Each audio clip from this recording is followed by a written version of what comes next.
I don't want to be a father. Children make you vulnerable. What? Vulnerable? How can you say that? They do. I won't risk it. This is insane. Get rid of the baby. No, I'm keeping it. Why? Because it's my choice. Why won't you just talk to me? Because there's nothing to say. That's not true. Just leave it. The playground was alive with the sound of children's laughter, but Kang Junseo heard only silence. His fingers gripped the iron fence so tightly that his knuckles turned white. Across the sandbox, two identical boys with dark hair and sharp features threw a ball back and forth, their faces splitting into matching grins. They couldn't have been more than 4 years old, and they looked exactly like him. His breath caught in his throat. The world tilted sideways. Then a woman appeared, moving between the boys with practiced ease, her hands reaching out to steady the smaller one as he stumbled. Junseo's heart stopped. Hana. Older now, her hair shorter, her face carrying a hardness that hadn't been there before, but unmistakably her. She must have felt his stare because her head turned sharply. Their eyes met across 30 feet of distance. Recognition flashed in her expression, followed immediately by something else. Fear. Without a word, she gathered both boys close, one hand on each small shoulder, and walked away. She didn't run. She didn't need to. The message was clear. Stay away. Junseo stood frozen long after they disappeared from view, his mind spinning backward through 4 years of carefully constructed justifications, tumbling past the walls he'd built around that one terrible night. 4 years earlier, the apartment had been small and cold, despite the radiator rattling in the corner. Hana sat on the edge of the worn sofa, her hands folded in her lap, her eyes fixed on something only she could see. The pregnancy test sat on the coffee table between them, 2 pink lines that might as well have been prison bars. "I'm keeping it," she said quietly. Not a question. A statement. Junseo leaned against the kitchen counter, his arms crossed, his face carefully blank. He'd spent the last 2 hours after her phone call preparing for this conversation, running through scenarios, calculating outcomes. His work didn't allow for complications. Children were complications. "No," he said. The word came out flat, final. "You're not." Hana looked up at him then, her eyes searching his face for something she wouldn't find. "Junseo, this is our child. We can figure this out." "There's nothing to figure out." He pushed away from the counter, but didn't move closer to her. Distance was important. Distance meant control. "I don't want a child. I've been clear about that from the beginning." "Things change," she said, and he heard the tremor in her voice now, the first crack in her composure. "People change. I won't." He cut her off, his tone sharpening. "Get rid of it, Hana. I'll pay for the procedure. I'll pay for whatever you need afterward. But I will not be a father." She stood up slowly, wrapping her arms around herself. "What if it's yours?" The question hung between them, heavy with all the things she wasn't saying. "What if you're making a mistake? What if you regret this? What if I need you?" Junseo turned away from her, staring at the dark window that reflected only shadows. "Then it's better off not existing. My life isn't built for children. You know what I do. You know the kind of people I work with. You could leave that life." He laughed, a harsh sound without humor. "You don't leave my life. You don't understand what you're asking." "Then help me understand." Her voice broke on the last word. "Tell me why our child has to die, because you're afraid." "I'm not afraid." He spun to face her, anger flashing across his features. "I'm being realistic, practical. A child would make me vulnerable, weak. It would give my enemies leverage. Do you want to raise a child who grows up as a target? Who gets used to hurt me?" "Or maybe," Hana said softly, "you're just selfish." The words landed like a slap. Junseo's jaw tightened. "Get out." "What?" "If you're going to keep it, then we're done. Get out. I don't want to see you again." Hana stared at him, tears finally spilling down her cheeks. But she didn't beg. She didn't scream. She simply nodded once, picked up her jacket from the chair, and walked to the door. Her hand was on the knob when she paused. "You're going to regret this," she said, not looking back. "Maybe not today. Maybe not tomorrow. But one day, you'll understand what you threw away." The door closed behind her with a soft click that echoed like thunder. Junseo stood alone in the empty apartment, telling himself he'd done the right thing. The necessary thing. He had plans, ambitions that stretched far beyond domestic life and diapers. He was 28 years old, and already climbing the ranks of one of Seoul's most powerful crime families. Children would only hold him back. He poured himself a drink and pushed all thoughts of Hana from his mind. Over the following weeks, he heard nothing from her. No angry phone calls, no tearful messages, just silence. Part of him was relieved. Part of him wondered, in the small hours of the morning when sleep wouldn't come, whether she'd gone through with it, whether the problem had been solved. He told himself it didn't matter either way. Junseo threw himself into his work with renewed focus. The organization needed men who could make hard choices, who wouldn't hesitate when hesitation meant death. He proved himself in ways that left blood on his conscience and respect in his reputation. By the time 6 months had passed, he'd been promoted twice. By a year, he was running his own crew. Power accumulated like snow in winter, quiet and inexorable.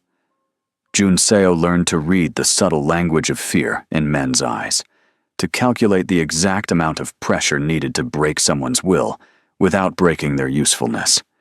He acquired wealth, influence, connections that stretched from the docks to the corporate boardrooms. His penthouse apartment had floor-to-ceiling windows overlooking the city, expensive art on the walls, and the kind of furniture that cost more than most people earned in a year. It was beautiful and cold and perfectly empty. He told himself he was happy. He told himself he'd made the right choice. But sometimes, walking through the streets on his way to a meeting, he'd hear children laughing in a nearby playground, and something would twist in his chest. He'd quicken his pace, focus on his phone, push the feeling down deep where it couldn't touch him. 3 years after Hana left, Junseo sat in an exclusive restaurant with his boss, Kim Tae-jun, a man in his 60s who'd built an empire on ruthlessness and strategic brutality. "You've done well," Tae-jun said, cutting into his steak with precise movements. "Better than I expected, if I'm honest. You're smart, efficient.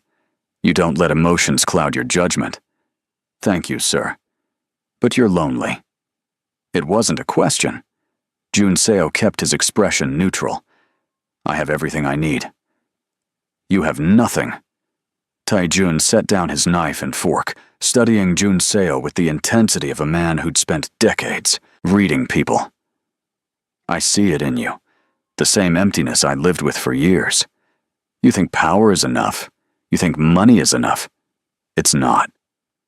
Respectfully, sir, I'm content with my life." "I had 3 children," Tae-jun continued, as if Junseo hadn't spoken. "Lost 2 of them to this life. The 3rd won't speak to me.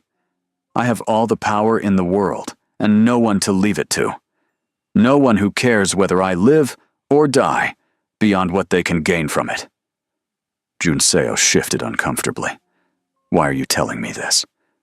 "Because you remind me of myself at your age, and because I wish someone had told me the truth back then." Tae-jun leaned forward. "This life takes everything. It's designed that way. By the time you realize what you've lost, it's too late to get it back." The conversation haunted Junseo for days afterward, but he pushed it aside. Tae-jun was old, sentimental. Things were different now. Junseo didn't need a family. He had purpose. He had control. Then came the day in the park. After Hana disappeared with the twins, Junseo stood at the fence for nearly an hour, his mind racing. They were alive. His children were alive. She hadn't terminated the pregnancy. She'd carried them to term, raised them alone, built a life without him. And they were his. He'd seen it in their faces, in the shape of their eyes, the way they moved. Identical boys. Twins. The weight of it crashed over him like a wave. He'd spent 4 years convincing himself the chapter was closed, the decision final. But it had never been final for Hana. She'd been living with the consequences of his choice every single day, while he climbed his ladder of power and pretended the past didn't exist. That night, Jun Seo sat in his penthouse with a bottle of whiskey and made a decision. He would fix this. He had resources now. Power, money. He could provide for them in ways he couldn't have 4 years ago. He could protect them. He could be a father. The thought terrified him more than any violence he'd committed in the name of the organization. Finding Hana's address took 3 phone calls. Junseo stared at the information his contact provided, guilt twisting in his stomach. She lived in a modest apartment in a working-class neighborhood, the kind of place where people minded their own business and didn't ask questions. Smart. She'd deliberately chosen obscurity. He didn't go to the address immediately. Instead, he spent 2 days planning his approach. Showing up unannounced seemed aggressive. Calling seemed cowardly. Finally, he settled on a letter. Something she could read in private. Something that gave her control over whether to respond. He sat at his desk for hours, pen in hand, struggling to find words that didn't sound hollow or self-serving. Every sentence felt inadequate. How did you apologize for telling someone to terminate a pregnancy? How did you explain that you'd changed, that you wanted to be involved now? In the end, his letter was short. Hana, I saw you and the boys in the park. I know they're mine. I know I have no right to ask for anything after what I said, after what I did. But I want to be in their lives. I want to help. I want to try. Please give me a chance. Until he included his phone number and sent the letter by courier, marked private and confidential. Days passed. Then a week. His phone remained silent. On the 10th day, an envelope arrived at his office. No return address. Inside was his letter, unopened, with 3 words written on the front in Hana's handwriting. Stay away. The rejection stung more than he'd expected. Junseo crumpled the envelope, then smoothed it out again, staring at her handwriting. She didn't want his apology. She didn't want his money. She wanted him gone. But he couldn't just walk away. Not now. Not when he knew they existed. He started watching from a distance, careful to never get too close, never be obvious. He learned their names from overheard conversations in the playground. Minjai and Minho. The boys attended a local preschool 3 days a week. Hana worked as a bookkeeper for a small accounting firm. They lived simply, but seemed happy. Junseo bought gifts he never delivered. A stuffed animal sat in his car for 2 weeks before he finally donated it to a charity. Matching toy cars gathered dust on his coffee table. He told himself he was preparing for when Hana changed her mind, when she'd let him in. Deep down, he knew he was holding on to ghosts of what might have been. One evening, he sat in his car across from their apartment building, watching lights flicker on in windows as families settled in for the night. Hana appeared in the window of her unit, visible for just a moment as she closed the curtains.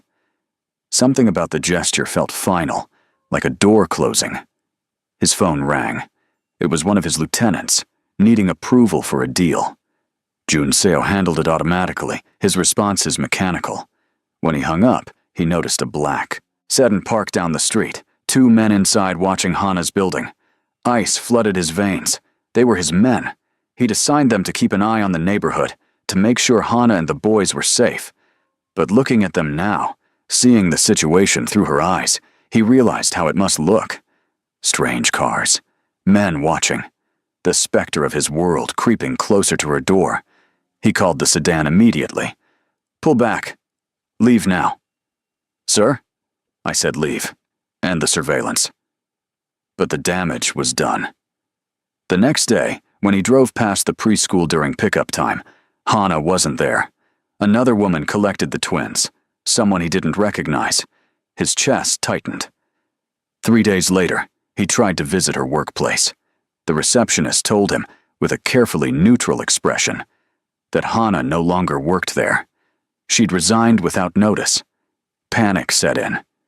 Junseo used every resource at his disposal to track her movements. Credit cards, phone records, anything that would give him a trail. Everything came back empty. She'd gone dark. She knows, his contact told him over the phone. She knows who you are and what you're capable of. She's scared. I would never hurt them. You already did. 4 years ago. And now you're stalking her. How is that better? The words hit like a physical blow. Junseo ended the call and sat in silence, staring at the photos he'd printed from his surveillance. Minjae and Minho, laughing in the playground. Hana, her face tired but content, holding their hands. A family he'd never been part of. A family he was now destroying by proximity. What he didn't know was that Hana had been preparing for this moment since the day in the park. She'd spent 4 years living with the possibility that Junseo might find them someday. She'd researched lawyers who specialized in domestic violence and organized crime victims. She'd documented everything she knew about his activities, careful to never do anything that would draw attention, waiting for the day she might need leverage. When she saw him at the fence, when she saw the recognition in his eyes, she activated her plan. The lawyer she met with was a woman named Park Mi-sun, whose firm had successfully protected dozens of witnesses and victims from dangerous individuals. He hasn't threatened you directly? Mi-sun asked, reviewing Hana's documentation. No, but his men have been watching my apartment, following me. I've seen the same cars 3 times this week. And you're certain he's involved with organized crime? Hana slid a folder across the desk. Inside were printouts of news articles, police reports, everything she'd collected over the years. Kang Junseo's name appeared multiple times in connection with investigations that never quite led to charges. Businesses that were fronts for illegal activities. Associates who disappeared or died in suspicious circumstances. Mi-sun's expression grew grim as she read. This is good. More than enough. If you want full protection, we can get you into witness protection. He hasn't committed a crime against me. You're the mother of his children, and you fear for their safety due to his criminal associations. That's enough. Especially if you're willing to testify about what you know. Hana hesitated. Testifying meant exposing Junseo, potentially destroying him. Part of her still remembered the man she'd loved before ambition and violence had consumed him. But a larger part of her thought of Minjae and Minho, their innocent faces, their laughter. They deserved better than to grow up in the shadow of their father's choices. What would protection look like? New identities for all 3 of you. Relocation, probably overseas. Financial support until you're established. And legal barriers preventing anyone, including the father, from finding you. He'll try. Let him try. The law may be slow, but it's thorough. And men like Kang Junseo are used to buying their way out of problems. This is one problem money won't solve. Hana signed the papers that afternoon. Over the next 2 weeks, while Junseo frantically searched for any trace of her, Hana systematically erased their existence from Seoul. She withdrew the boys from preschool, citing a family emergency. She terminated her lease early, paying the penalty without complaint. She said goodbye to the few friends she'd made, offering vague explanations about a job opportunity abroad. Everything they owned fit into 4 suitcases.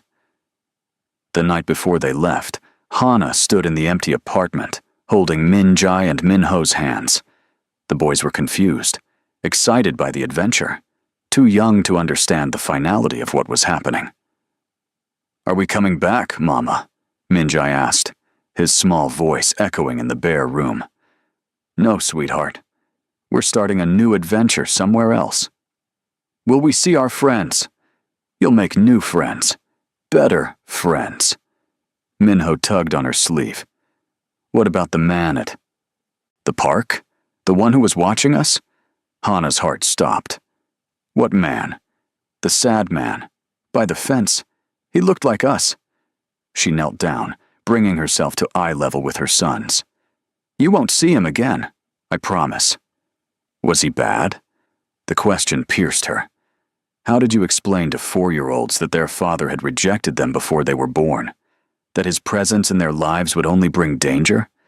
That sometimes love meant staying away? He's just sad, she said finally. And sometimes, sad people need to stay away, so they don't make others sad too. The boys seemed to accept this, their attention already drifting to thoughts of airplanes and new places. Hana held them close, breathing in the scent of their hair, feeling the solid warmth of their small bodies. She'd protected them this long. She'd protect them forever, even from their father.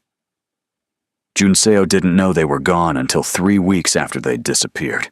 He'd exhausted every contact, burned through, favors, and goodwill trying to find them. Finally, a detective he'd worked with in the past agreed to look into it quietly. The man's expression when they met told Junseo everything he needed to know before a word was spoken. She's gone, the detective said, sliding a folder across the table. Witness protection program. New identities for her and the kids. They're not even in the country anymore. Junseo's hands shook as he opened the folder. The documentation was minimal. Hana had testified to prosecutors about his organization, providing enough information to earn protection without burning him directly. Smart. Merciful, even. She could have destroyed him completely. Instead, she'd built a wall he couldn't climb over, dig under, or break through. Where? His voice came out hoarse. I don't know. No one does. That's the point of the program. The records are sealed. The new identities are generated and monitored by federal agencies. If you try to find them, you'll expose them to danger, which will trigger additional charges against you. This is insane. They're my children. The detective's face hardened. You told her to get rid of them. You abandoned her when she was pregnant. You have no legal claim to those boys. I can get a lawyer. Fight this. With what argument? That you, a known criminal, should have access to children you rejected and whose mother fears you. No judge in the country will rule in your favor. You'd only succeed in making their protection more intense, burying them deeper. Junseo slumped back in his chair, the folder falling from his nerveless fingers. I just wanted to help them, to make up for what I did. Then leave them alone. That's the help they need from you. The words echoed in his head long after the meeting ended. He sat in his car outside the detective's office, staring at nothing, feeling the full weight of his choices crushing down on him. He'd spent 4 years building an empire, accumulating power, proving he was strong, untouchable, above the weaknesses that destroyed lesser men. And in the process, he'd lost the only things that actually mattered. Minjai and Minho, his sons. He didn't even know their middle names, didn't know their favorite colors, or what made them laugh, didn't know if they were good sleepers or picky eaters. He knew nothing about them except that they looked like him, and that he'd sent them away before they'd even had a chance to exist in his world. Junseo drove home in a daze.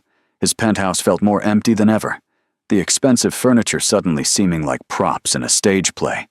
None of it was real. None of it meant anything. He walked to his liquor cabinet, poured a drink, then set it down untouched. Getting drunk wouldn't change anything. Nothing would change anything. In the following months, Junseo went through the motions of his life, but his heart wasn't in it anymore. His subordinates noticed the change. He became quieter, more withdrawn. He still made decisions, still ran his operations with ruthless efficiency, but the fire had gone out. Kim Tai-jun called him in for a meeting 6 months after Hana disappeared. You're a liability now, the old man said bluntly. Distracted, unfocused. Men in our business can't afford that. I'm handling my responsibilities. Barely. You used to be sharp, hungry. Now you're just going through the motions. Tae-jun leaned forward. What happened? Junseo could have lied. Should have lied. Instead, he told the truth. I had children. Twin boys. I didn't know about them until recently. Their mother took them somewhere I can't follow. Tae-jun was silent for a long moment. Then he did something unexpected. He smiled, sad and knowing. I warned you this life takes everything. You're learning the hard way. I don't know how to live with this. You don't have a choice, but you can decide whether to keep destroying yourself or find another path. What path? They're gone. Then honor them by becoming someone they could have been proud of. Not this. Tae-jun gestured at the room, at the empire they'd built on blood and fear. Something better. The conversation planted a seed, though it took time to grow. Junseo started pulling back from the organization gradually, carefully. You couldn't just walk away from this life, but you could make yourself less essential, delegate more, create distance. It took 2 years of strategic maneuvering before he was finally free. He moved out of Seoul, settled in a small coastal town where no one knew his name or his past. He took up woodworking, of all things, finding unexpected peace in the simple act of creating something with his hands. Tables, chairs, toys for the local preschool. He never married, never tried to replace what he'd lost. How could he? But every year, on what he calculated must be the twins' birthday, he drove back to Seoul and sat on a bench in the park where he'd seen them that one time. He'd watch families play, fathers pushing their sons on swings, mothers wiping away tears after scraped knees.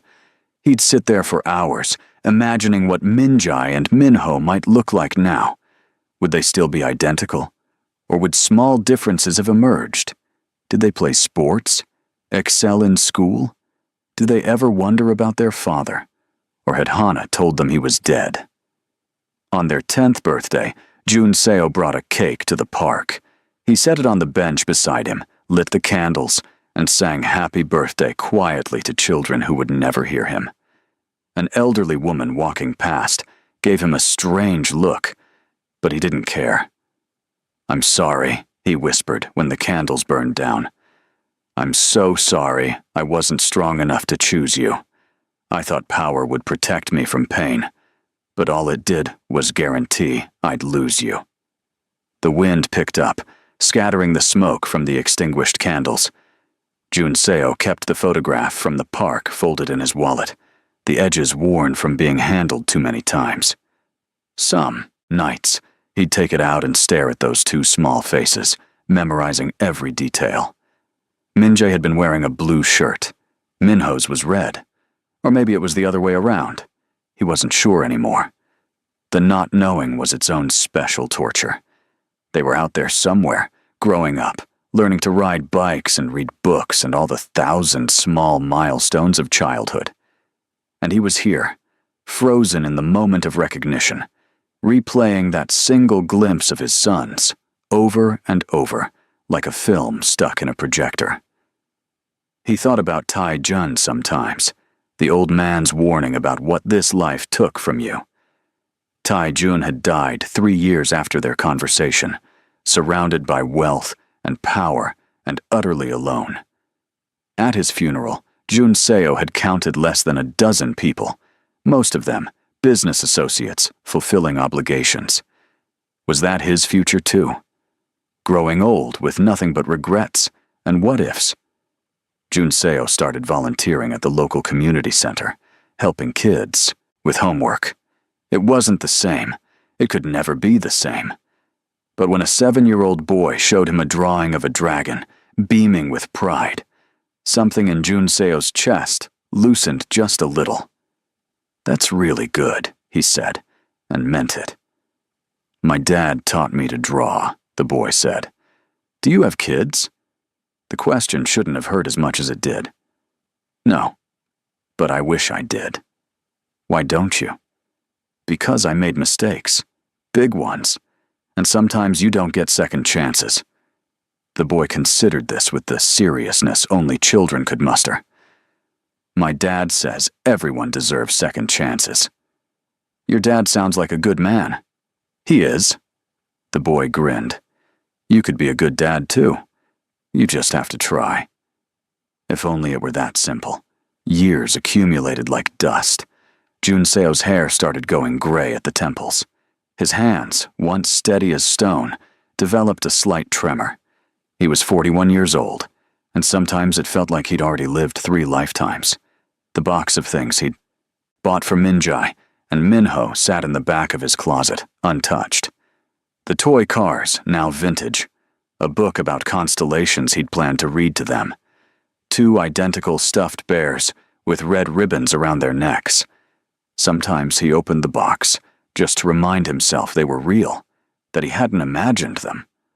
On what he calculated was their 13th birthday, Junseo sat on his usual bench in Seoul, watching a father teach his teenage son to play guitar.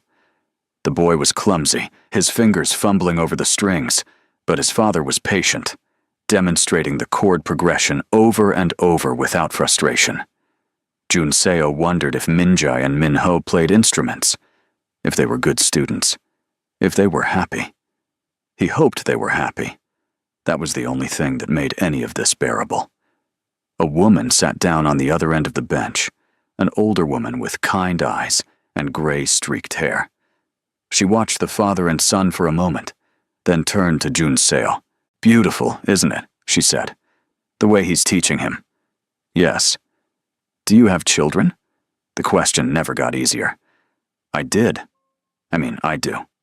Somewhere. The woman's expression softened. "Lost custody?" "Lost everything. Because I was too afraid to be a father when it mattered.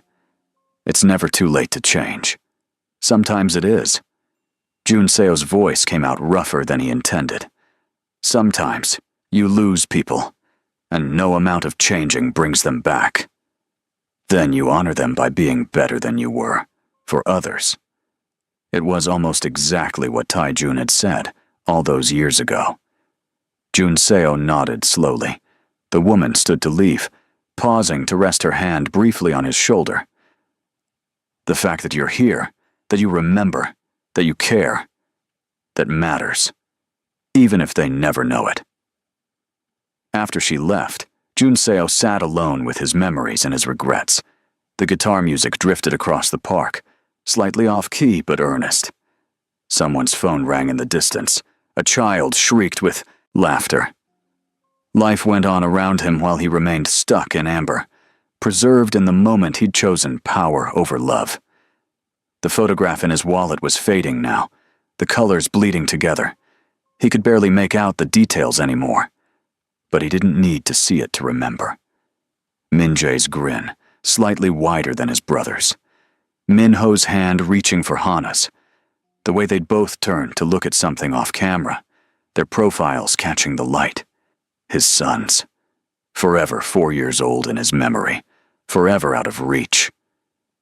Junseo closed his eyes and made the same prayer he made every year, knowing it would never be answered, but unable to stop himself. Let them be happy. Let them be safe. Let them never know the darkness their father walked through. Let them have everything I couldn't give them. Let them be better than me. The sun began to set, painting the sky in shades of orange and purple. Families packed up their picnic baskets and called their children. The park slowly emptied. Junseo remained on the bench, a solitary figure in the gathering dark, haunted by the ghost of a choice he could never unmake. He'd thought that rejecting his children would make him stronger. Instead, it had broken something fundamental inside him, something that couldn't be repaired with money or power or time. The empire he'd built had crumbled. The respect he'd commanded had faded. But the loss remained, constant and crushing. He didn't lose his children because he wasn't powerful enough. He lost them because he hadn't wanted them when it mattered, because he'd been too afraid, too selfish, too convinced that his ambitions were more important than their existence. And now they were gone. Not dead, which would have been its own terrible finality. Just gone. Alive somewhere in the world, breathing and laughing and growing up without him. Close enough to exist, far enough to be unreachable. It was, Jun Seo had come to realize, the perfect punishment. More brutal than any prison sentence. More final than any death.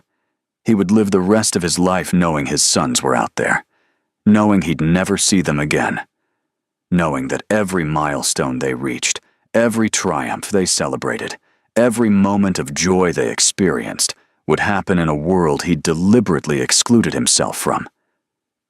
The darkness deepened. Stars began to appear overhead, the same stars that hung over wherever Minjai and Minho were tonight. Jun Seo stood slowly, his joints protesting. He was getting older. One day, he'd sit on this bench and never stand up again. And when he died, he'd die alone, carrying the weight of his greatest failure into whatever came next. He walked back to his car, each step heavy with regret. Behind him, the empty park bench waited in the shadows, silent witness to a grief that would never end. Tomorrow, he'd wake up and go through the motions of living. He'd work his woodworking job, volunteer with the kids at the community center, eat dinner alone while the television played. He'd survive another day without his sons, and the day after that, he'd do it again, and again, and again, because that was his sentence, not death, not redemption, just the endless, grinding awareness of everything he'd thrown away, stretching out before him into a lonely, childless future. The car engine started with a quiet rumble. Jun Seo pulled out of the parking lot, leaving the park behind. But he'd be back next year, and the year after that. He'd keep coming back until his body gave out, holding vigil for children who would never know he was there. It was the only thing he had left, the only way to honor the connection he'd severed before it had ever truly existed. The road ahead stretched dark and empty. Jun Seo drove toward a home that wasn't really home, carrying the weight of two small boys who looked just like him but would never bear his name. This was his life now. This was his legacy. Not power, not wealth, not respect. Just loss, infinite and irreversible, and absolutely, completely earned. If this story touched you, if it made you think about the choices that shape our lives and the regrets we carry, please hit the like button and subscribe to this channel. Share your thoughts in the comments below. Have you ever made a decision you couldn't take back? How did you learn to live with it? Your stories matter. Let's continue this conversation together. And remember, the people we push away today might be the ones we need most tomorrow. Choose wisely. Choose love. Because some losses can never be recovered.